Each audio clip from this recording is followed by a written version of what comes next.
अस्सलाम वालेकुम एवरीवन, कैसे हैं आप सब? उम्मीद करती हूँ कि आप सब ठीक होंगे। तो कैसी जा रही है आप लोगों की तैयारी?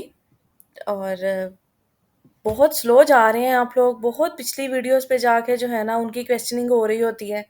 और जो क्वेश्चन मैं वीडियो के अंदर पूछती हूँ, जैसे मैंने कल कहा कि अगर आप लोगों को सिग्निफिकेंट फिगर पे लेक्चर की ज़रूरत है या नहीं है, तो ना किसी ने हाँ का जवाब दिया और ना किसी ने ना का जवाब दिया। ये तो कोई अच्छी बात नहीं है। या तो इस तरह से है कि आप लोगों तक वीडियो पहुँच नहीं रही, और दूसरा ये है कि व्यूज़ तो आ रहे हैं, लेकिन जो है ना वो वीडियो बहुत लेट आप लोगों तक मुझे लग रहा है पहुँच रही है। तो आप लोग प्लीज़ चैनल को सब्सक्राइब भी कर लें और नोटिफ़िकेशन ऑन कर लें, ताकि जैसे ही वीडियो अपलोड हो, आप लोगों को उसका नोटिफ़िकेशन आ जाए और आप उसको टाइमली देख सकें। और अगर आप लोग वीडियो, जैसे मैंने आज वीडियो अपलोड किया और उसका 3 दिन बाद आप लोग देखते हैं और उसको व्यू करते हैं और उसके साथ उसका लेक्चर लेते हैं और बाद में तैयार करते हैं, इस तरह से तो आप पीछे रह जाएँगे। मेरा जो प्लान है वो मुकम्मल जो है वो डेली बेसिस पे है। आप लोगों के पास एक्स्ट्रा डेज़ नहीं होंगे। और आप लोगों का तो मैंने ये सोचा था कि एंड पे जब ये सिलेबस कंप्लीट हो जाएगा तो आप लोगों से टेस्ट लिए जाएँगे। इस तरह से तो पॉसिबल नहीं हो पाएगा ना, अगर आप लोगों की फीडबैक ज़ीरो है, हर चीज़ ज़ीरो है, बिल्कुल भी कोई कमेंट में कोई क्वेश्चन एक आध पूछ लिया, और वो भी आज आज की वीडियो पे नहीं बल्कि 3 दिन पहले की वीडियो पे पूछा जा रहा है। तो अगर आप लोगों ने तैयारी करनी है तो बिल्कुल सीरियस होके करें। पीपीएससी आपकी डिवोशन और आपकी डेडिकेशन माँगता है। इसके अलावा अगर लापरवाह होके करनी है तो फिर पीपीएससी को ब्लेम करने की या जो इस पोस्ट को ब्लेम करने की ज़रूरत नहीं है कि इसको पास करना मुश्किल है, आउट ऑफ कोर्स आता है। जो बच्चा अच्छे से तैयार करता है वो इसको क्लियर भी करता है। ठीक है? तो नेक्स्ट आज जो है हम वेक्टर्स एंड इक्विलिब्रियम पढ़ेंगे, और मुझे उम्मीद कर है कि आप लोग इसको जो है ना वो गौर से सुनेंगे और अच्छे से इसको टाइमली तैयार करेंगे। तो सबसे पहले वेक्टर्स क्या होते हैं एंड इक्विलिब्रियम क्या होते हैं? वेक्टर का वर्ड जो है, इससे पहले हम देखते हैं कि वेक्टर है क्या चीज़। तो सबसे पहले जो चीज़ है ना वो लास्ट चैप्टर के अंदर हमने जो मेजरमेंट्स पढ़ा था कि मेजरमेंट है, और उसके अंदर हमने जनरलाइज़ क्वांटिटीज़ पढ़ी थी, और उसका जो सबसे पहला टॉपिक था फिज़िकल क्वांटिटीज़। तो फिज़िकल क्वांटिटीज़ कौन-सी होती हैं? ऐसी क्वांटिटी फिज़िकल कहलाती है जिसको हम मेज़र कर सकें, जिसको हम नाप सकें, जिसको हम तौल सकें, ठीक है? फिजिकल, जिसको हम फिजिकली देख सकें, मतलब ऐसी क्वांटिटी। तो फिजिकल क्वांटिटी के अंदर क्या चीज आ जाती है? दो तरह की क्वांटिटीज आती हैं। एक क्वांटिटी होती है वेक्टर और एक होती है स्केलर। स्केलर क्या होता है? स्केलर क्वांटिटीज ऐसी क्वांटिटीज होती हैं जिनको कंप्लीटली हम सिर्फ मैग्नीट्यूड और यूनिट के साथ डिस्क्राइब कर सकते हैं। जैसे आप लोगों को ने चीनी से लेनी है और आप लोग दुकानदार को सिर्फ ये जाके कहते हैं कि हमें 1 किलो चीनी दे दें। आप उसको ये नहीं कहते कि आप 1 किलो चीनी लेफ्ट में दें या 1 किलो चीनी राइट में दें या अपवर्ड में दें या डाउनवर्ड में दें या नॉर्थ में दें या साउथ में दें। आपने अपनी जो बात है उसको कंप्लीटली एक्सप्लेन कर दिया है 1 किलो चीनी कह के, मतलब एक मैग्नीट्यूड और किलो साथ में उसका क्या है? यूनिट। तो ये ऐसी क्वांटिटी को हम क्या कहते हैं? Scalar quantities. अब स्केलर क्वांटिटीज किस तरह कौन कौन सी है? मैस है, टाइम है, लेंथ है। ये सारी क्वांटिटीज कौन कौन सी हैं? स्केलर क्वांटिटीज हैं। लेकिन स्केलर का जो फील्ड है वो इतना ज्यादा वास्ट नहीं है, उसके ऊपर इतना अलजबरा नहीं है। उसको हम सिंपली उनको ऐड करना है, तो जैसे हम सिंपल अलजब्रिक मेथड्स हैं वो लग के वो जो है ना उनकी प्रॉब्लम सॉल्व हो जाती है। लेकिन जब बात आती है ना वेक्टर की, तो वेक्टर जो है ये इतनी ईजी सॉरी, वेक्टर जो है ना वो इतनी सिंपल चीज नहीं है। वेक्टर कम्प्लेक्स चीज के अंदर आ जाता है। वेक्टर्स का आगे जो अलजबरा है उसको हम डिफरेंट तरीके से पढ़ते हैं। अब वेक्टर्स कौन सी क्वांटिटीज होती हैं? वेक्टर क्वांटिटी ऐसी होती हैं जिसके साथ मैग्नीट्यूड भी आती है, डायरेक्शन भी आती है और यूनिट भी। मतलब कि एक वेक्टर को कंप्लीटली एक्सप्लेन करने के लिए हमें तीन चीजों की जरूरत होती है। आगे हमें ये बताया हुआ है कि कौन कौन सी क्वांटिटीज वेक्टर होती हैं, जैसे वेलोसिटी है, एक्सेलरेशन है, फोर्स है, दे आर कॉल्ड वेक्टर्स। अब उससे उसके बाद आता है कि वेक्टर को हम डिनोट किस तरह से कर सकते हैं। अगर हमने पेपर के ऊपर वेक्टर को ड्रॉ करना, पेपर के ऊपर वेक्टर को देखना है, तो उसको करने के लिए हम एक ये एरो हेड बनाते हैं। जैसे ये जो इसकी लेंथ है ये हमें मैग्नीट्यूड बताएगी, और ये जो एरो है ये हमें डायरेक्शन बताएगा। फॉर एग्जाम्पल यहाँ मैं फोर्स का वेक्टर लिख रही हूँ, तो मैं ये कहूंगी कि ये क्या है? 5 न्यूटन। 5 न्यूटन फोर्स है, तो हमें ये यूनिट बताएगा कि ये क्या है? फोर्स है। 5 इसकी मैग्नीट्यूड। अब ये लेंथ जो है ना ये इसकी क्या है? मैग्नीट्यूड। और ये एरो हमें क्या बताएगा?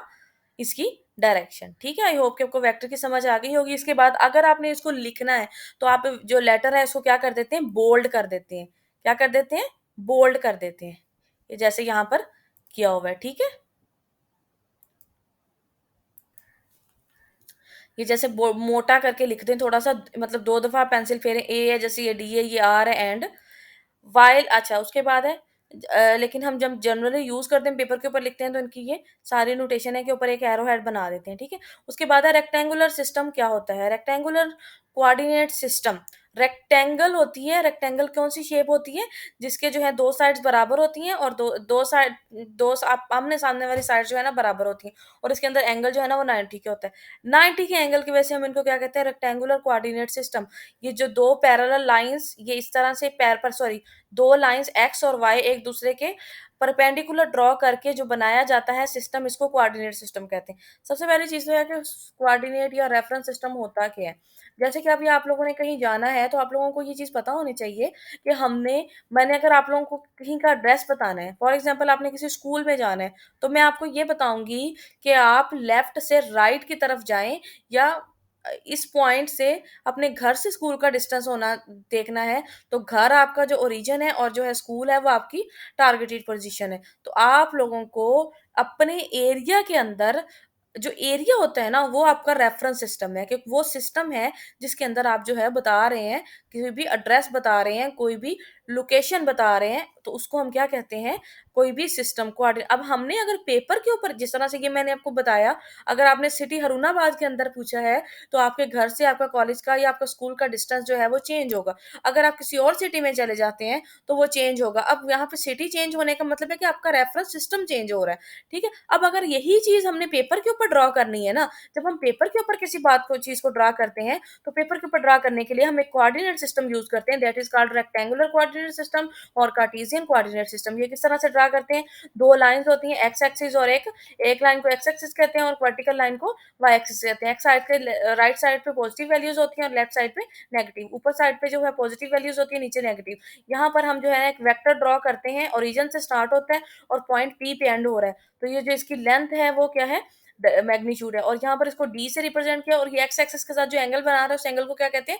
थीटा। और ये जो रिप्रेजेंट कर रहा है ना, ये जो इस तरह से मूव करके ये एरो बनाया हुआ है, ये एंगल बता रहा है, हमें बता रहा है कि जो वेक्टर की रोटेशन है वो एक्स एक्सिस से वाई एक्सिस की तरफ है और जो रोटेशन है ये जो एंगल है, ये एंगल पॉजिटिव भी हो सकता है और नेगेटिव भी हो सकता है। पॉजिटिव एंगल को हम क्लॉकवाइज कहते हैं और नेगेटिव एंगल को क्या कहते हैं? Anti clockwise.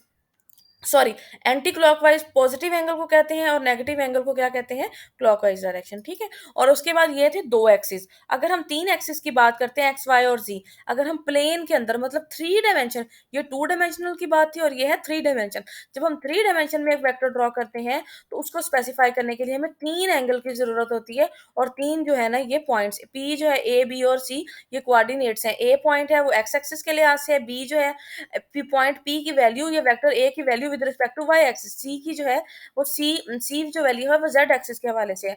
तो किसी भी स्पेस के अंदर एक वेक्टर को स्पेसिफाई करने के लिए हमें 3 एंगल की ज़रूरत होती है और 3 कोऑर्डिनेट्स की ज़रूरत होती है, मतलब टोटल कितनी चीज़ें चाहिए?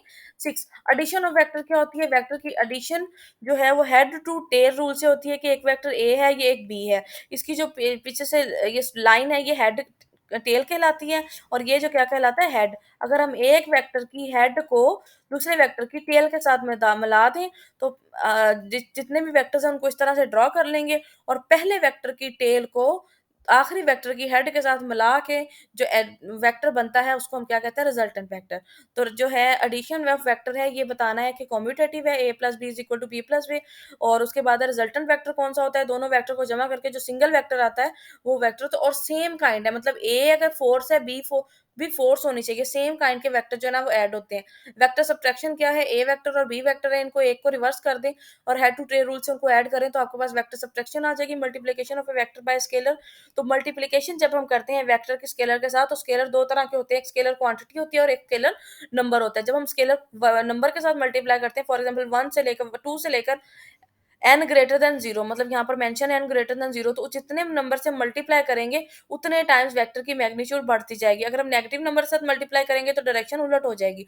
लेकिन अगर हम स्केलर क्वांटिटी के साथ मल्टीप्लाई करते हैं, फॉर एग्जांपल हमारे पास मास है और हम उसको वेलोसिटी एक वेक्टर क्वांटिटी है, वेलोसिटी को मास के साथ मल्टीप्लाई करते हैं तो हमारे पास एक नई क्वांटिटी जनरेट होगी, दैट इज कॉल्ड मोमेंटम। उसके बाद यूनिट वेक्टर है, एक वेक्टर जिसकी मैग्नीट्यूड 1 होती है, उसको यूनिट वेक्टर कहते हैं। आई, जे, के और 3 यूनिट वेक्टर्स हैं। आई एक्स एक्सिस के लॉन्ग है, वाई जी। तो ये बहुत इंपॉर्टेंट है पीपीएससी के पॉइंट ऑफ व्यू से। पहले वाला था वो अलजेब्रा था जो आप लोगों ने अच्छे से रीड आउट करना है, लेकिन ये जो है ये आप लोगों ने अच्छे से बीपीएससी पॉइंट ऑफ व्यू से तैयार करना है। आपके पास क्वेश्चन आएगी, मतलब वेक्टर दिया होगा और आपने उसको यूनिट वेक्टर बताना होगा, ठीक है, हो गया। और तीन तरह के वेक्टर्स होते हैं, आई जे के जो है एक्स वाई और जेड के लॉन्ग होते हैं, आर जो है पोजीशन वेक्टर यूनिट वेक्टर है, आर यूनिट वेक्टर, और एन जो है ना वो नॉर्मल यूनिट वेक्टर है, यहाँ पर मेंशन है। उसके बाद नल वेक्टर क्या होता है, इक्वल वेक्टर्स रेक्टेंगुलर कंपोनेंट्स, इन सब की आपने डेफिनेशन तैयार करनी है। अच्छा, यहाँ पर रेक्टेंगुलर कंपोनेंट की बात आती है। एक वेक्टर का जब हम रेक्टेंगुलर कंपोनेंट ड्रॉ करते हैं तो क्या करते हैं, जो पी पॉइंट से प्रोजेक्शन गिराते हैं एक्स एक्सिस पर, और पी पॉइंट से प्रोजेक्शन गिराते हैं वाई एक्सिस पे। तो एम एक्स एक्सिस पे जो है वो एम पॉइंट पे मिलता है और वाई एक्सिस पे एन पे मिलता है। तो ये जो ओ एम है ये क्या है, एक्स कंपोनेंट, और ओ एन क्या है, ये वाई कंपोनेंट। हमेशा एक वेक्टर के जो कंपोनेंट्स होते हैं वो स्केलर होते हैं, क्या होते हैं, स्केलर। अब ये जो ए एक्स है ये भी स्केलर है, ए वाई भी स्केलर है, ठीक है। तो A is equal to A X I plus A Y J. A X को किस तरह से लिखते हैं, ए कॉस थीटा, और ए वाई को लिखते हैं ए साइन थीटा। तो इसका आपसे क्वेश्चन इस तरह से पूछा जाता है, अगर वेक्टर ए दिया हुआ है तो आपने उसका एक्स कंपोनेंट फाइंड करना है और वाई कंपोनेंट। ए से उसकी मैग्नीट्यूड निकाल लेंगे और उसके बाद उसके साथ कॉस थीटा के साथ मल्टीप्लाई करेंगे, ये थीटा जो एंगल दिया हुआ है, ये पैथागोरस थ्योरम से यहाँ पे मैग्नीट्यूड निकाली हुई है और उसके बाद ये थीटा निकाला हुआ है। Next is the position vector. Position vector की डेफिनेशन आप लोगों ने करनी है, और पोजीशन वेक्टर के जो कंपोनेंट है ए और बी, एक्स कंपोनेंट और वाई कंपोनेंट, और इसकी मैग्नीट्यूड किस तरह से निकालते हैं, R is equal to A square plus B square, ठीक हो गया। नेक्स्ट हमारे पास है vector addition by rectangular component. इसको बहुत ज्यादा डीपली करने की जरूरत नहीं है, इसको जस्ट आप लोगों ने रीड आउट करना है, क्योंकि ये सब्जेक्टिव पॉइंट ऑफ व्यू से, ऑब्जेक्टिव पॉइंट ऑफ व्यू से इसका इतना ज्यादा अमल दखल नहीं है। लेकिन आप लोगों को पता होना चाहिए कि थीटा किसके बराबर होता है, टेन इनवर्स ए वाई प्लस सारे वाई कंपोनेंट को ऐड करके सारे एक्स कंपोनेंट के साथ डिवाइड कर देंगे, और उसके बाद उसका टेन इनवर्स दे देंगे, तो हमारे पास थीटा आ जाएगा। और ये आखिर वाली सारी जो है ना, आपको पता होना चाहिए कि रिजल्टेंट जब निकालते हैं, रिजल्टेंट की मैग्नीट्यूड निकालते हैं, तो सारे एक्स कंपोनेंट को जमा करके उनका स्क्वायर कर देते हैं, और सारे वाई कंपोनेंट को जमा करके उनका स्क्वायर कर देते हैं, तो हमारे पास क्या आ जाती है, मैग्नीट्यूड आ जाती है। ये स्टेप्स आप लोगों ने तैयार कर लेने। नेक्स्ट जो है ना हमारे पास, अच्छा, ये जो टेबल है ना ये बहुत इंपॉर्टेंट है, कि अगर जो है वो रिजल्टेंट वो किस क्वाड्रेंट में लाई कर रहा है। अगर रिजल्टेंट फर्स्ट क्वाड्रेंट में लाई कर रहा है तो थीटा एज इट इज आ जाएगा। अगर रिजल्टेंट सेकंड क्वाड्रेंट में लाई कर रहा है, अच्छा, हमने यहाँ पर ना एक्स एक्सिस के हवाले से देखना है। एक्स यहाँ पर एंगल क्या है, जीरो। अब जब सेकंड क्वाड्रेंट में मतलब आर एक्स की वैल्यू नेगेटिव है और आर वाई पॉजिटिव है, ठीक है, तो रिजल्टेंट किस में चला गया, सेकंड क्वाड्रेंट के अंदर। जब सेकंड क्वाड्रेंट में आएगा तो उसको हम 180 में से माइनस करेंगे। जैसे पूरा एंगल यहाँ से लेकर यहाँ तक कितना बनता है, 180। अगर फॉर एग्जाम्पल कोई वेक्टर यहाँ पे है, ठहरे मैं आपको इसको ड्रा करके दिखाती हूँ। अगर कोई वेक्टर इधर से इधर आ रहा है, ठीक है, तो अब यहाँ पर यहाँ तक ये वाली लाइन जो है 180 की है पूरी, यहाँ से लेकर जो एंगल कितना बन रहा है, 180। तो ये वाला जो एंगल है, ये वाला जो एंगल है, ये हमने निकालना है फाई। ये किसके बराबर होगा, 180 माइनस, सॉरी ये थीटा है, और ये थीटा किसके बराबर होगा, 180 माइनस फाई। ये एंगल जो है फाई है, ठीक हो गया। उसके बाद है theta is equal to 180 plus five. In case अगर एंगल आपका यहाँ पर लाई कर रहा है तो यहाँ पर ये वाला एंगल आपने निकालना है, ठीक है। तो ये 180 और जमा ये फाइव, ठीक हो गया। और अगर अगर आपका रिजल्टेंट लाई कर रहा है फोर्थ क्वाड्रेंट में, तो ये लाइन है 360 की, कितनी की है, 360 की। तो 360 में से हम माइनस कर देंगे फाइव, तो हमारे पास एंगल जो है ये वाला यहाँ से लेकर यहाँ तक, ये थोड़ा सा बड़ा हो गया, ये जो एंगल है ये कैलकुलेट हो जाएगा, ठीक है। तो ये इंपॉर्टेंट है, ये आप लोगों ने अच्छी तरीके से तैयार करना है, ठीक हो गया। नेक्स्ट जो है हमारे पास टॉपिक है product of two vectors, that is very very important.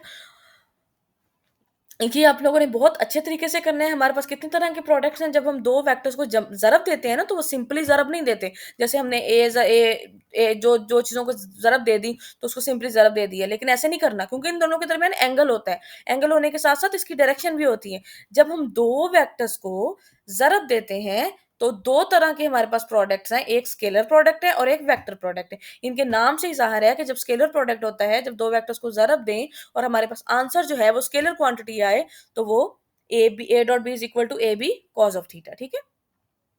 तो ये आपके पीपीएससी पॉइंट ऑफ व्यू से बहुत ज़्यादा इंपॉर्टेंट है। इसकी जो प्रॉपर्टीज़ हैं, जब दो वेक्टर्स को जब ज़रब दे रहे हैं तो किस तरह से जो है, अच्छा, इसकी सबसे पहले तो इसकी एग्जांपल है, ये भी इसके अंदर करनी होगी। इसके बाद ये जो चीज़ है ना, ये वाली फिगर, ये भी बहुत इंपॉर्टेंट है। ए जो है ये इसका प्रोजेक्शन है, ए का प्रोजेक्शन बी के ऊपर, मतलब यहाँ से परपेंडिकुलर ड्रॉ किया तो यहाँ तक, ये जो यहाँ तक आई है ना लाइन, ये देखें, ये जो यहाँ तक वेक्टर है, ये क्या है, ए कॉज ऑफ थीटा, ठीक है। और ये जो है प्रोजेक्शन है ए का किस पे, बी पे। और अगर हमने लेना है, ये देखें इसके ऊपर बी के ऊपर परपेंडिकुलर ड्रॉ की है, तो ये बी का प्रोजेक्शन है यहां तक, बी कॉज ऑफ थीटा। ठीक है। तो प्रोजेक्शन फाइंड करना पेपर में जो है ना वो अक्सर पूछा जाता है। अच्छा, प्रोजेक्शन जो है अक्सर पूछा जाता है, find the projection of A on B and B on A. उसके बाद इसकी एग्जांपल आ जाती है। वर्क डन जो है वो स्केलर क्वांटिटी देता है, और हमेशा जब भी हम स्केलर प्रोडक्ट में डॉट को खत्म, स्केलर और डॉट प्रोडक्ट है, इन दोनों को डिफरेंशिएट डॉट और क्रॉस से किया जाता है। अगर डॉट आता है तो वो स्केलर प्रोडक्ट है, और हम डॉट को जब खत्म करते हैं कॉस थीटा आता है, कोई भी यूनिट वेक्टर यहाँ पे मल्टीप्लाई नहीं होता। उसके बाद इसकी करेक्टरिस्टिक है, first characteristics A B cos of theta. तो ये आप लोगों को बहुत अच्छे से तैयार होना चाहिए।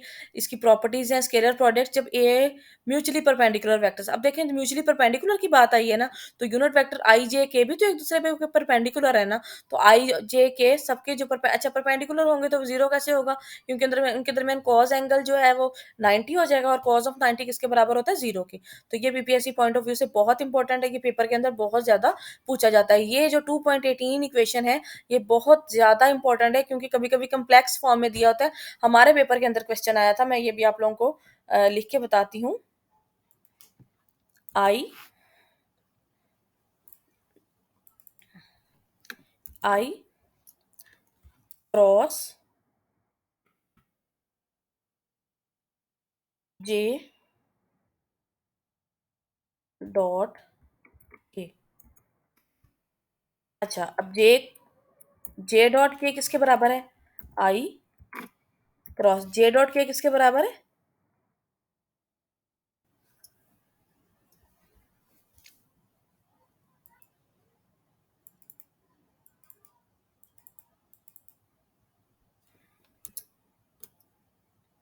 हाँ जी, जे डॉट के किसके बराबर है, जीरो के। तो आई क्रॉस यहाँ पर जीरो आ जाएगा, तो बराबर किसके बराबर आएगा, ये जीरो के। तो इनका जो प्रोडक्ट है वो किसके बराबर है, जीरो के आ जाता है। ठीक हो गया, यहाँ तक आप लोगों को क्लियर है। उसके बाद है जब एंगल हमारे पास, अच्छा उसके बाद है कि जब हमारे पास दो वेक्टर्स के दरमियान एंगल क्या हो, A dot B, A B cos of zero. जब दोनों के दरमियान ए बी कॉज का एंगल जीरो होगा, जब एंगल दो वेक्टर्स एक दूसरे के पैरेलल होंगे, तो किसके बराबर आएगा, ए बी। अब ये ऐसे नहीं पूछा जाता कि एंगल बताएं, the dot product of two parallel vector is equal to product of their magnitude. ठीक हो गया। तो कोई भी वेक्टर दिया हो सकता है यहाँ पर। अब इसी तरह से आई डॉट आई, अगर हम आई का आई के साथ लेंगे, जे का जे के साथ लेंगे, के का के साथ लेंगे, तो सबको किसके बराबर होगा, वन के। और अगर ये पैरेलल वेक्टर था, अगर एंटी पैरेलल होंगे तो साथ में माइनस के साथ मल्टीप्लाई हो जाएगा, क्योंकि 180 है। ये सारी प्रॉपर्टीज मैं बार बार बता रही हूँ, पीपीएससी के पॉइंट ऑफ व्यू से बहुत इंपॉर्टेंट है। The self product of A is equal to A dot A, और इसके बाद ये इसका जो है वो कंपोनेंट की फॉर्म में इसको प्रोडक्ट कॉस थीटा निकालने का फार्मूला है। ठीक हो गया। नेक्स्ट ये इसकी ये भी थोड़ा बहुत देख लीजिएगा। इसकी ये वाली एग्जांपल, वैसे इसके न्यूमेरिकल बहुत ज़्यादा करने की ज़रूरत नहीं है, लेकिन सेकंड चैप्टर के न्यूमेरिकल आप लोगों ने देखने हैं, क्योंकि ये छोटे छोटे हैं, इसके अंदर बहुत ज़्यादा कैलकुलेटर का यूज़ नहीं होता, इस वजह से ये आप लोग से पेपर में पूछे जा सकते हैं। वेक्टर और क्रॉस प्रोडक्ट इसमें है, A cross B is equal to A B sine theta, N साथ मल्टीप्लाई हो जाएगा। ये इसमें एन एन का जो है ना बहुत ज़्यादा रोल है, क्योंकि हमारे पास इसका आंसर जो है वो वेक्टर क्वांटिटी आता है। वेक्टर क्वांटिटी जो है वो दोनों को जो है मल्टीप्लाई करते हैं, ए क्रॉस बी। ए क्रॉस बी ये ए वेक्टर है, ये बी वेक्टर है, और इसका जो क्रॉस प्रोडक्ट है वो दोनों वेक्टर्स के परपेंडिकुलर एक वेक्टर आता है।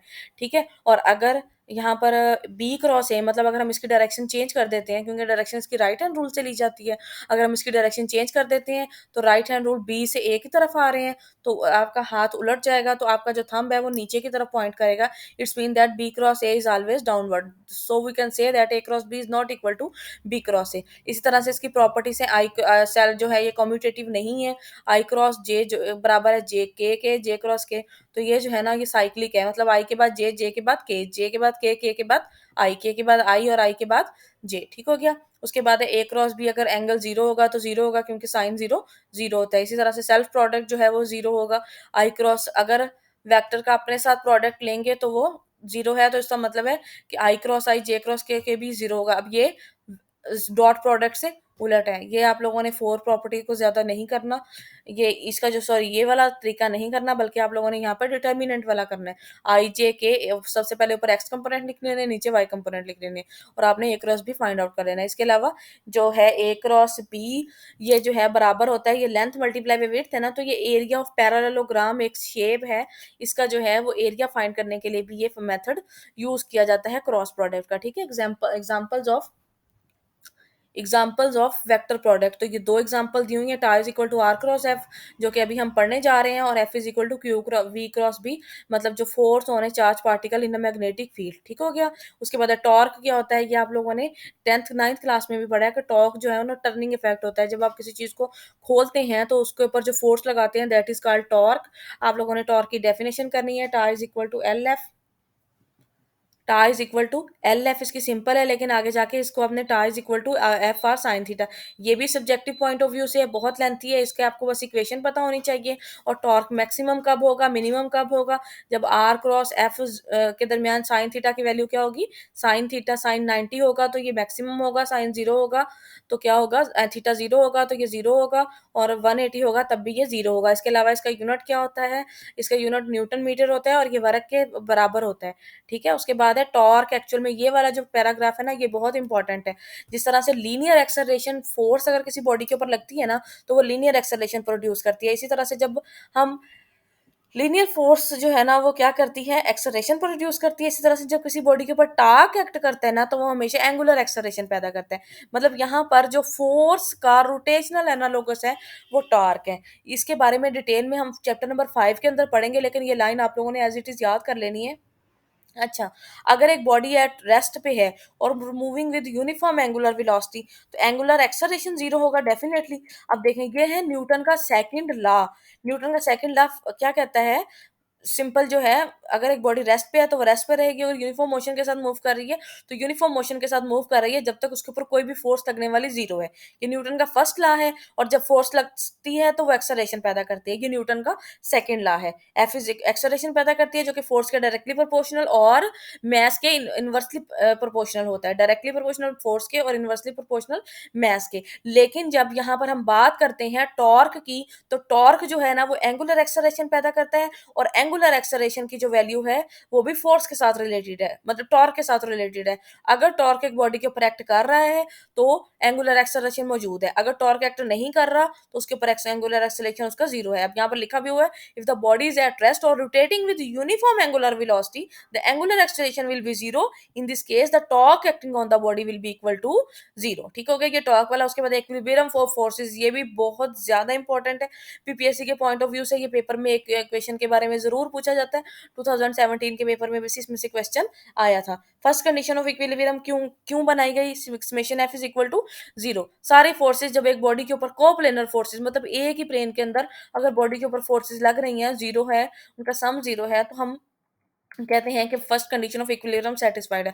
फॉर एग्जांपल अगर आप बेड के ऊपर लेटे हुए हैं तो ग्रेविटी आपको नीचे खींच रही है, लेकिन आप मूव नहीं कर रहे, क्योंकि क्योंकि आपकी नॉर्मल की फोर्स आपको ऊपर की तरफ जो है वो बैलेंस कर रही है। बुक पड़ी हुई है टेबल के ऊपर तो एक उसकी ऊपर की तरफ फोर्स लग रही है और एक ग्रेविटी डाउनवर्ड लग रही है। ऊपर वाली फोर्स जो है वो नीचे वाली फोर्स के साथ बैलेंस हो रही है, that's why we can say that there it will be at rest और यूनिफॉर्म मोशन के साथ मूव करती हैं जब बॉडी इक्विलिब्रियम में होती है। तो समेशन एफ जीरो है, तो इसका मतलब ये है कि इसका एक्स कंपोनेंट भी जीरो है और वाई कंपोनेंट भी जीरो है, मतलब लेफ्ट साइड पे लगने वाली फोर्स और वाई कंपोनेंट पे वाई साइड पे लगने वाली फोर्स भी जो है ना वो जीरो होती है। फॉर एग्जांपल अगर आपने देखा होगा कि अगर एक स्ट्रिंग है, मतलब एक दीवार के ऊपर तस्वीर लटक रही है और वो दोनों तरफ से ना जो धागों के साथ लटकी हुई है, ठीक है, तो अब उसका वेट डाउनवर्ड एक्ट कर रहा है, लेकिन डोरी के अंदर जो जो जिस डोरी के साथ वो लटकी हुई है उसके अंदर टेंशन है, तो वो दोनों एक दूसरे को बैलेंस कर रहे हैं, इसलिए तस्वीर नीचे नहीं गिर रही। लेकिन अगर आप नीचे से खींचते हैं तो आप नीचे वाली फोर्स ज्यादा कर देते हैं तो वो नीचे गिर जाती है, तो बॉडी इक्विलिब्रियम में नहीं रहती। यहाँ पर एक एग्जांपल भी दी हुई है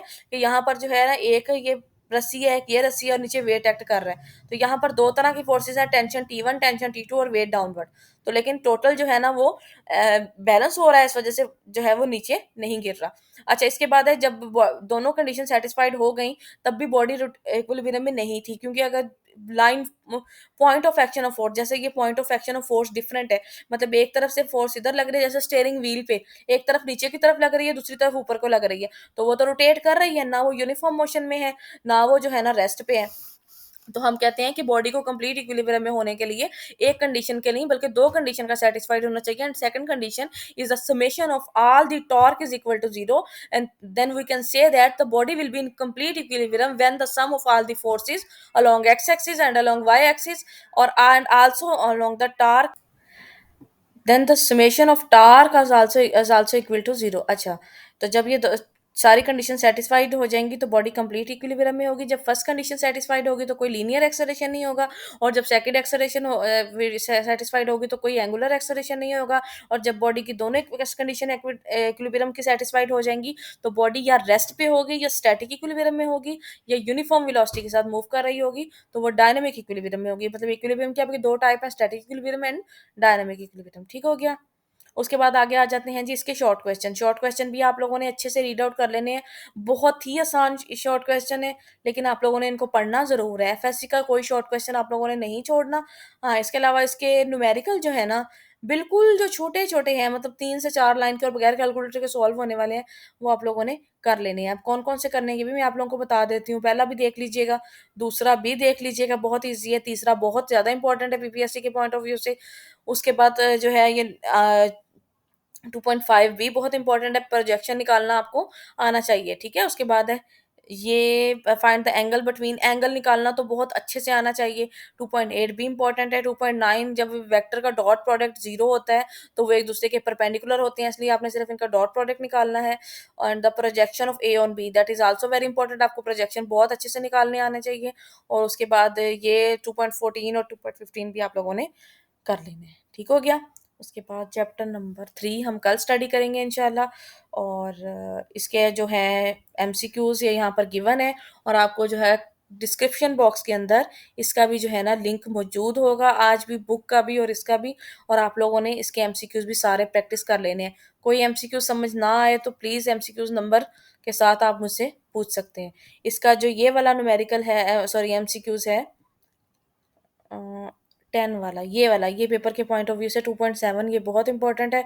और एफएससी के पेपर में पहला क्वेश्चन जो आया था वो ये इसी तरह का था, जो वो भी मैं आपके साथ शेयर करूंगी, लेकिन अभी पेपर को हमने शेयर नहीं। हाँ, ये वाला जो न्यूमेरिकल था, ये पेपर नंबर जो क्वेश्चन नंबर 30 है, ये पीपीएससी के 2017 के पेपर में पहले वाला जो न्यूमेरिकल था वो ये वाला था 30। सेम एज इट इज, इल्मी की बुक में से अक्सर सेम एमसीक्यूज उठाए जाते हैं, तो ये वाला। मैं उम्मीद करती हूँ कि कल तक आप लोगों की तैयारी होगी। Good luck for your preparation. अल्लाह हाफिज़।